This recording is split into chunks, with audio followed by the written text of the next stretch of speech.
പതിവ് തെറ്റി ഞാനിന്ന് കുറച്ച് നേരത്തെയാണ് ഓഫീസിലെത്തിയിട്ടുള്ളത്.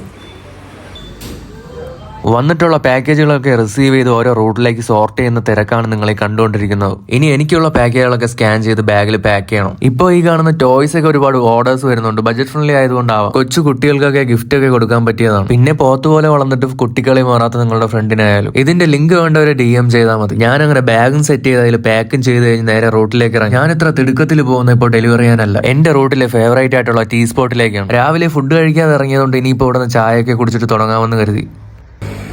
പിന്നെ ഇന്ന് ഏതെങ്കിലും കസ്റ്റമർ എന്നോട് ഫുഡ് കഴിച്ചോ എന്നുള്ള ഒരു ചോദ്യം ചോദിക്കുന്നുണ്ടെങ്കിൽ അവർക്ക് ഇത്രയും പൈസ കൊടുക്കണമെന്ന് ആഗ്രഹമുണ്ട്. അതില്ലാത്തതുകൊണ്ട് ഞാൻ 200 രൂപയാണ് കൊടുക്കാൻ പോകുന്നത്. എന്തായാലും ഒന്ന് നോക്കാം ആരെങ്കിലും അങ്ങനെ ചോദിക്കുമോ എന്നുള്ളത്. പിന്നെ ഡെലിവറി ചെയ്യുന്നതിനിടയ്ക്ക് 2 പപ്പീസ് വന്ന് എന്റെ വണ്ടി ബ്ലോക്ക് ചെയ്തു. ഞാൻ വഴിയിൽ നിന്ന് മാറണ തെണ്ടി എന്ന് മാത്രമേ പറഞ്ഞോളൂ. അവന്മാർ പോയി ബാക്കി ഗ്യാങ്ങിനെയൊക്കെ വിളിച്ചോണ്ട് വന്നു. ഇനി ഇവിടെ വന്നു കഴിഞ്ഞാൽ ഒട്ടും ശരിയാവൂല.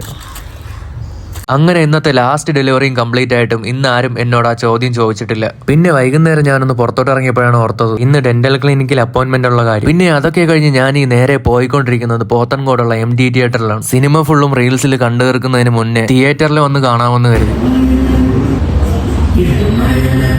ഇതുപോലത്തെ സിനിമയൊക്കെ നിങ്ങൾ മാക്സിമം രാവിലത്തെ ഷോ അല്ലെങ്കിൽ ഉച്ചക്കത്തെ ഷോയിൽ കയറാൻ ശ്രമിക്കണം. അല്ലെങ്കിൽ ഊളന്മാരുടെ ശല്യം വളരെ കൂടുതലായിരിക്കും.